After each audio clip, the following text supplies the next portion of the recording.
کی تعظیم، اب تو سمجھو مقام زہرا کا، لکھ قلم ایسے نام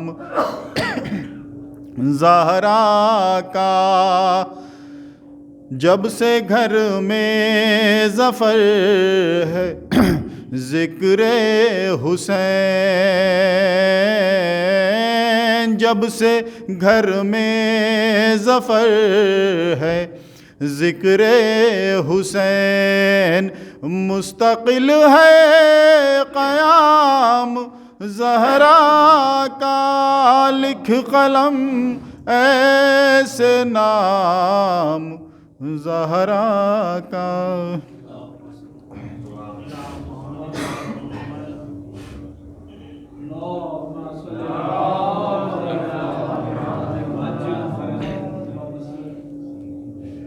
حضرات ایک مطلع اور 3 شعر حاضر کر رہا ہوں، سماعت فرمائیں۔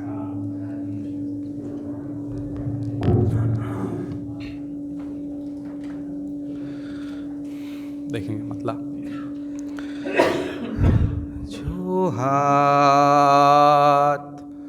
جو ہاتھ ماتم شہ میں، جو ہاتھ ماتم شہ میں کبھی اٹھا نہ کرے، جو ہاتھ ماتم شہ میں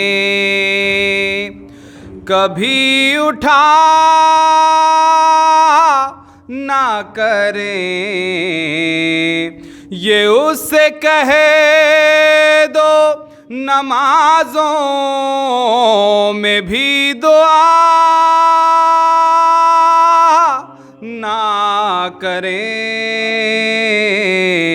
جو ہاتھ ماتم شہ میں وہ لعنتی ہے سماعت فضول کان ملے، وہ لعنتی ہے سماعت فضول کان ملے، خوشی خوشی جو ثنائے علی سنا نہ کرے، جو ہاتھ ماتم شہ میں۔ شعر ملاحظہ فرمائیں گے حضرات۔ جلال دیکھ کے موجیں دعائیں کرتی تھیں، جلال دیکھ کے موجیں دعائیں کرتی تھیں، یہ پیاس لوٹ کے آئے یہاں خدا نہ کرے، جو ہاتھ ماتم شہ میں اور بلا ہمارے جنا میں نہ جائیں گی زہرا، بلا ہمارے جنا میں نہ جائیں گی زہرا، یہ وہ نہیں ہیں جو وعدہ کرے وفا نہ کرے، جو ہاتھ ماتم شہ میں تو سہیل اس کا تو سجدہ بھی سر پٹکنا ہے، سہیل اس کا تو سجدہ بھی سر پٹکنا ہے، پسے نماز جو رخ سوئے کربلا نہ کرے، جو ہاتھ ماتم شہ میں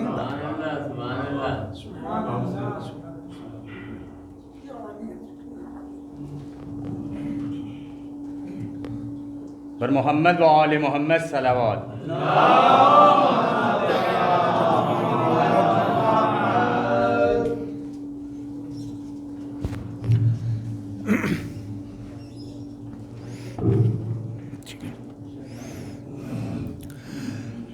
رحم اللہ من قرأ الفاتحہ۔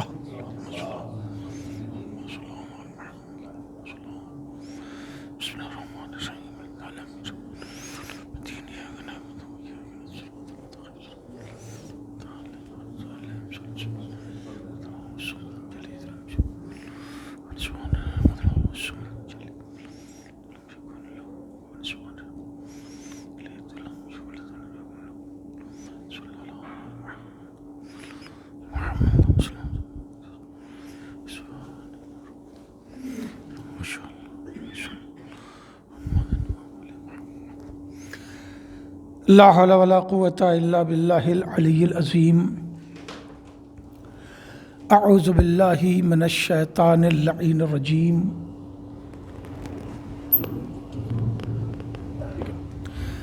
بسم اللہ الرحمن الرحیم۔ الحمد للہ رب العالمین، والصلاة والسلام علی سید الانبیاء والمرسلین، المخاطب بطٰ و یاسین، سیدنا و نبینا و شفیع ذنوبنا و حبیب قلوبنا و طبیب نفوسنا مولانا ابی القاسم محمد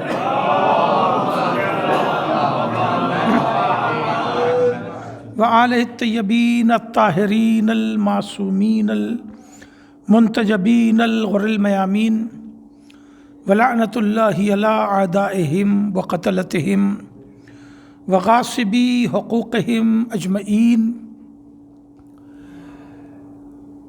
من لیلتنا ھذہ الی قیام یوم الدین، اما بعد فقد قال اللہ سبحانہ تبارک و تعالی فی کتاب المبین، واصدق القائلین، بسم اللہ الرحمن الرحیم، انا اعطیناک الکوثر فصل لربک وانحر انا شانئک هو الابتر۔ صلوات پڑھیں محمد علیہ۔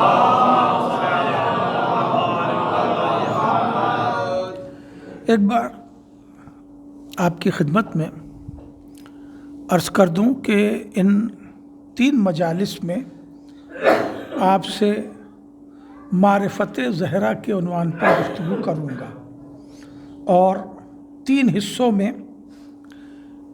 پہلا حصہ قرآنی آیت کے حوالے سے، دوسرا حصہ یعنی کل کی مجلس میں آپ کی اسماء کے رتبے کے حوالے سے، القاب کے حوالے سے، اور تیسرا مرحلہ آخری آپ کی خدمات کے حوالے سے، آپ کی عظمت کیا ہے، آپ کی معرفت کیا ہے۔ چاہوں گا کہ 3 حصوں میں زیادہ سے زیادہ معصوم عالم کی شخصیت، حیثیت اور سیرت کو سمیٹ سکوں۔ ایک صلوات پڑھیں محمد علیہ۔